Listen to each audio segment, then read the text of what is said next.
Во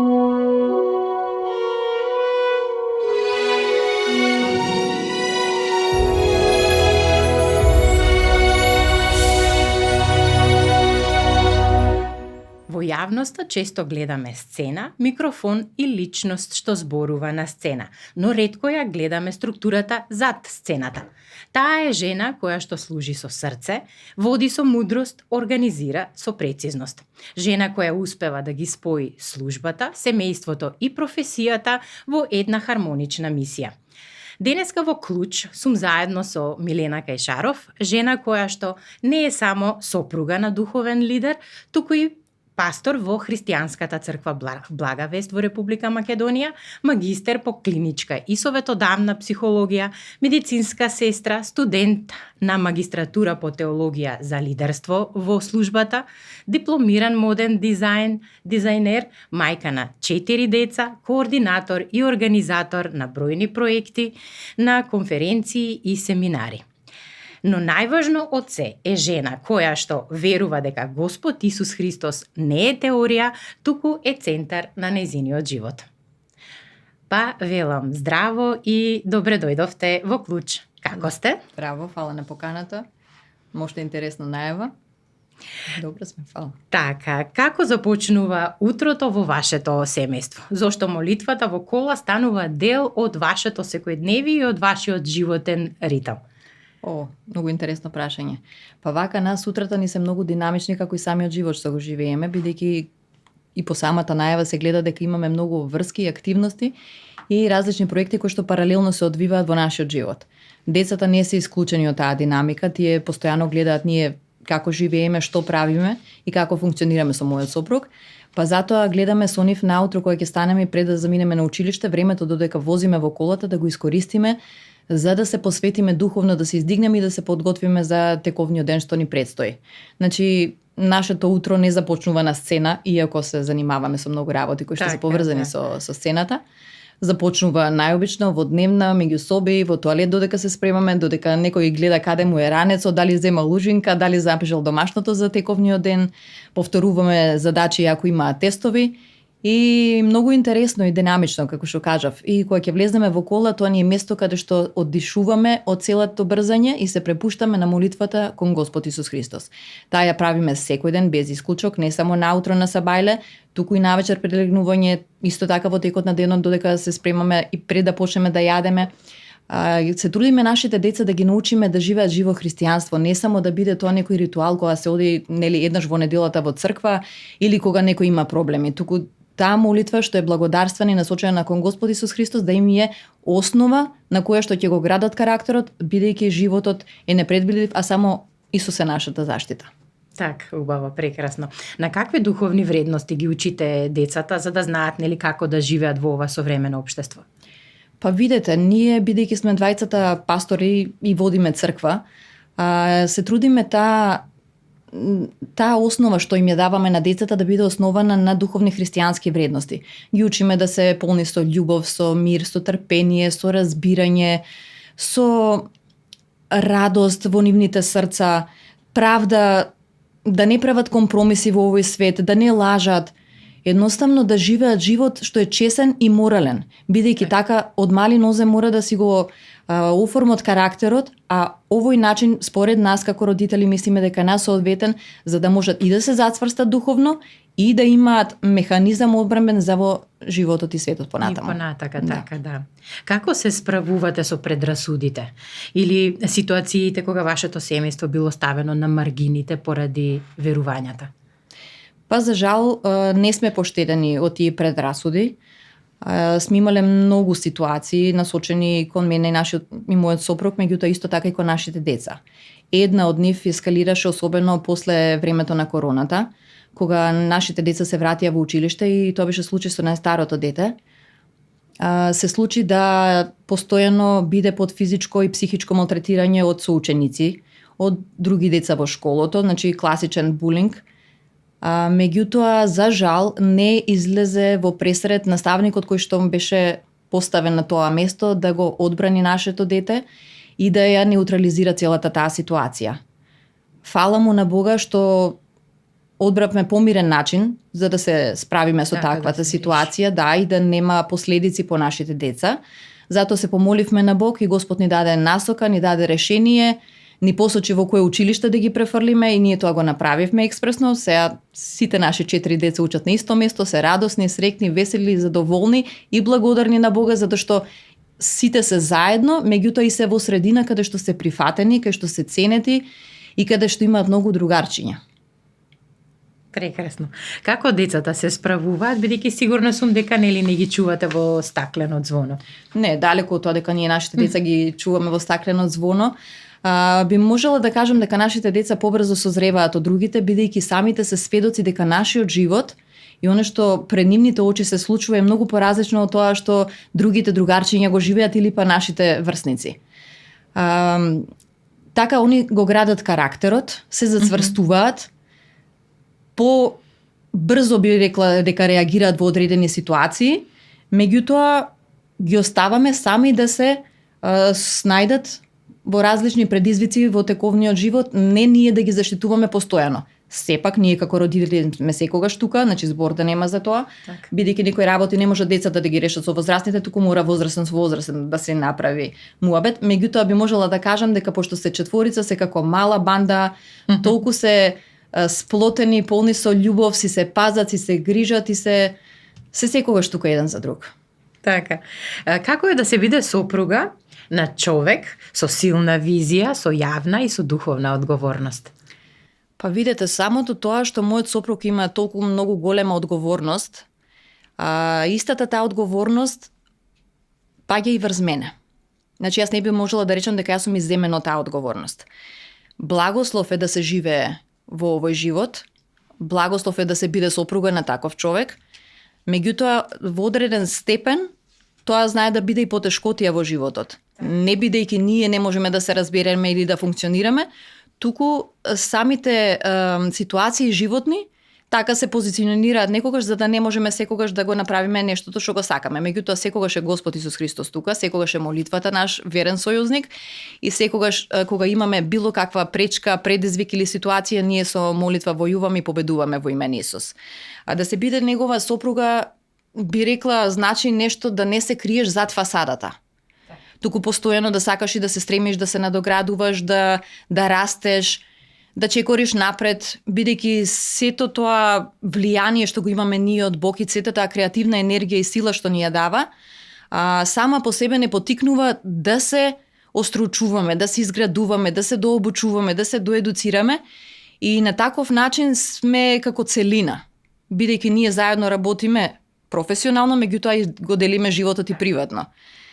Така да јас секогаш сум до него, не сум зад него, иако не се гледам секогаш на камерите, меѓутоа мене тоа воопшто не ми е проблем.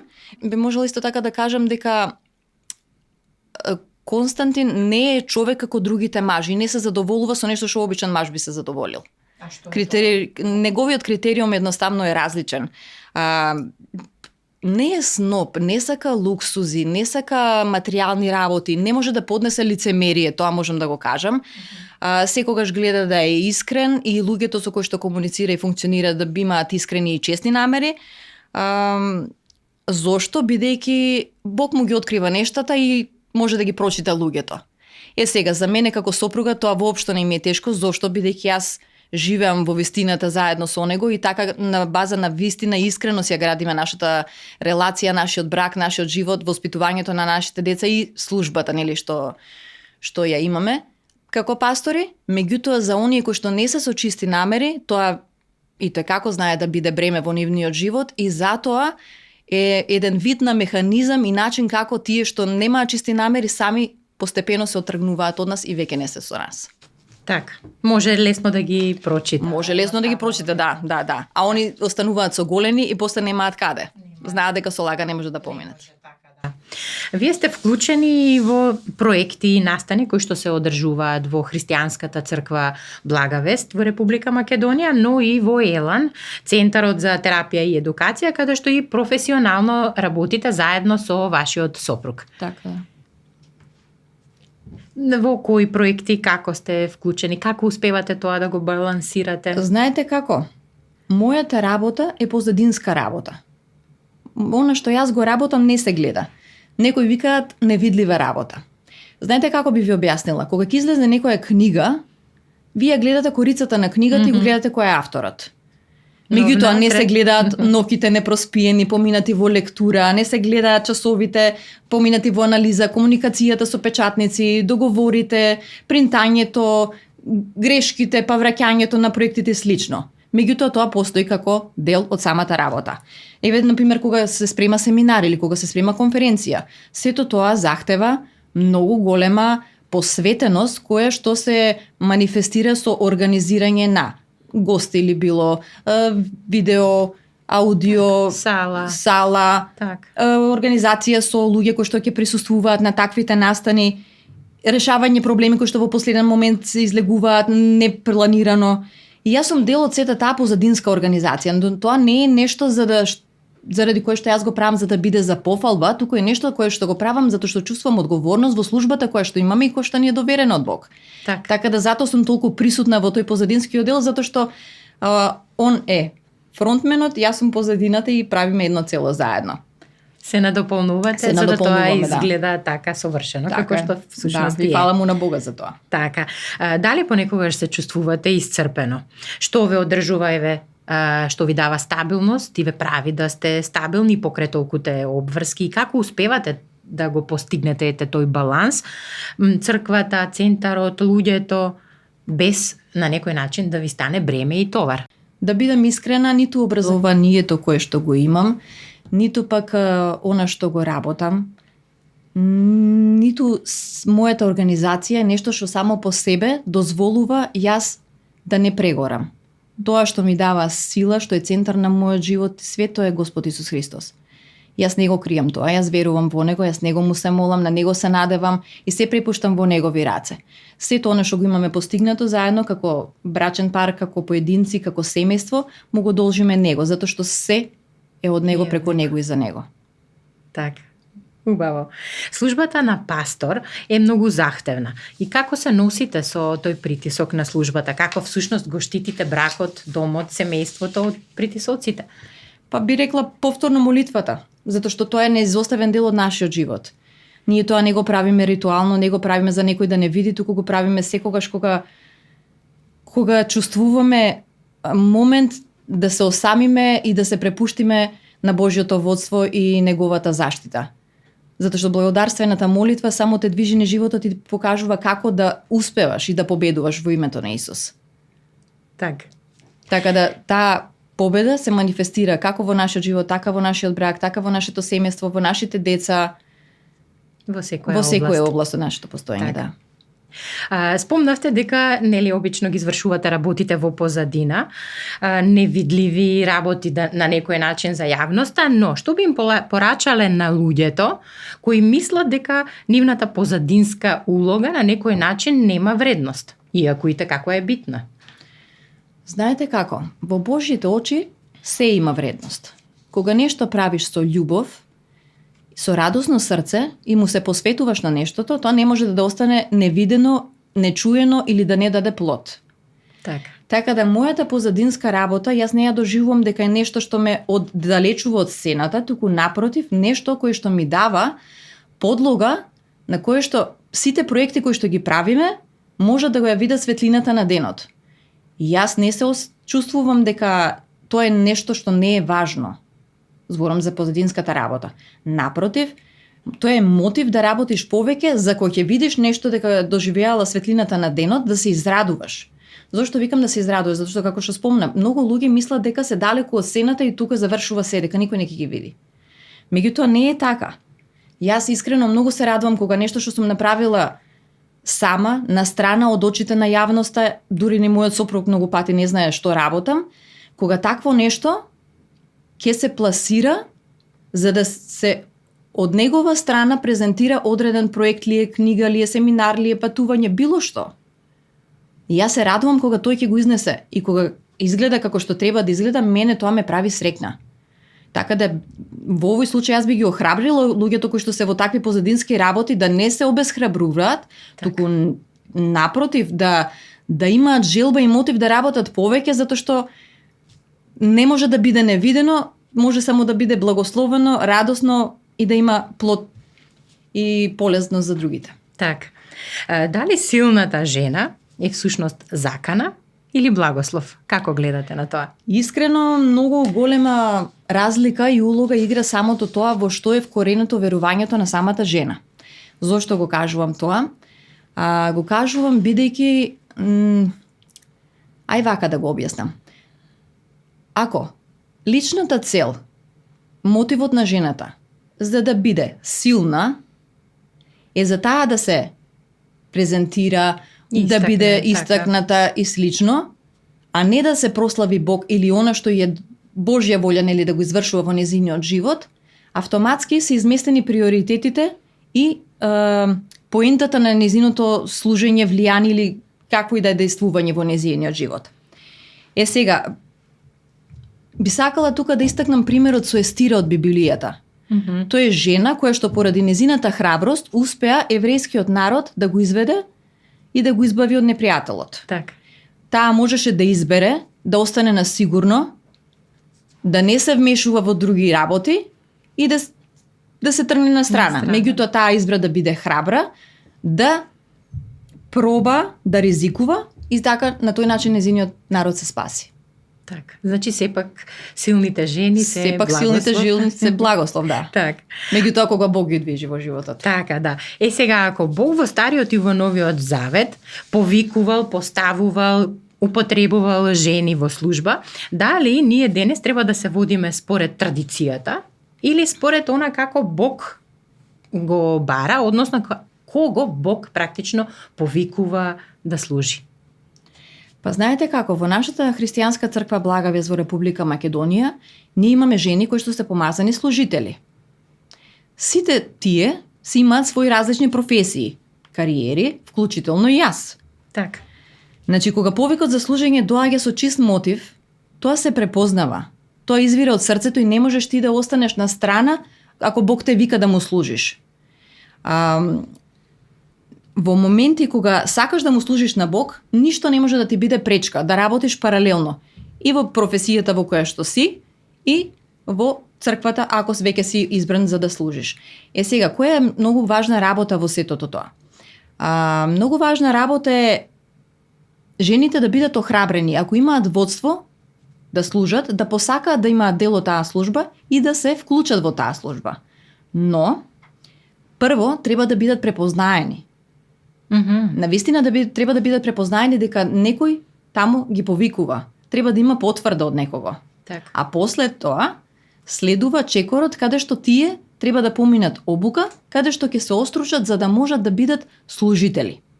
Значи тоа не е само сакам, застани и служи.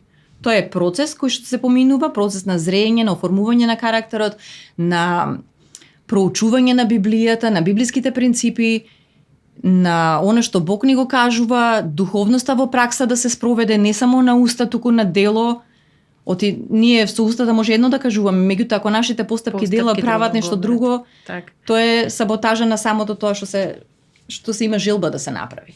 Так, ова практично е и поттик за сите жени кои што имаат друга професија, а сепак чувствуваат дека имаат повик за да служат. Да, што всушност значи живо христијанство и дали духовноста треба да биде теорија или начин на живот? Живо христијанство е мисијата која што Бог му ја даде на мојот сопруг во 2012 година кога му се објави. Од тогаш па наваму ние го примивме, нели, Исус Христос за наш Господ и Спасител и почнавме да чекориме по неговиот пат да му служиме нему. Сега, живо христијанство не е само назив.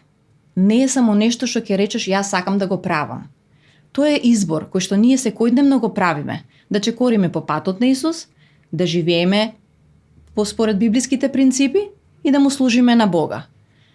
Живото христијанство е всушност духовност во пракса. Тоа е да избереш да имаш љубов кога има неправди. Кога си во неизвестност, да избереш да имаш вера. Кога си под напад, да истраеш и да оставиш на Бог. Така да тоа е нешто што постојано во животот ти овозможува да чекориш и да победуваш напред, а не да се враќаш назад. Значи, како што спомнем, се што правиме ние Никој друг да не го гледа, Бог се гледа. Бог во секој момент знае што ни е во срцето, што сакаме, од што се плашиме, што ни се случило, што ни е потребно и пред да му побараме. Он не чека ние да се помолиме за тој да ни го даде. Знае што е најдобро за нас и тоа го чува и ни го дава. Но кога е Божјо време. Не посегуваш. Значи јас како што кажав, јас верувам во Господ Исус Христос и се што сме изградиле како семејство. Повторно ќе повторам. Значи се што имаме, се што сме направиле, се што сме постигнале, сето тоа е заслуга само на Господ Исус Христос, на никој друг. Ние се трудиме оно што е нашиот дел да го исполниме, меѓутоа Бог го прави останатото. И ако некој гледајќи го нашиот живот како сведоштво, моето и на Константин или на нашите деца, почувствува поттик дека сака да го следи Бог, да го прими со свој Господ и Спасител, тоа е најголемата награда за нас. Така, преубаво. И навистина сте пример. На крај што би можела да кажам, освен благодарам за искреноста, верувам дека разговорот ќе биде поттик вистинските вредности на една жена, не само да е во улогата што ја носи, туку во срцето со кое ги живее. Довидување до следниот клуч.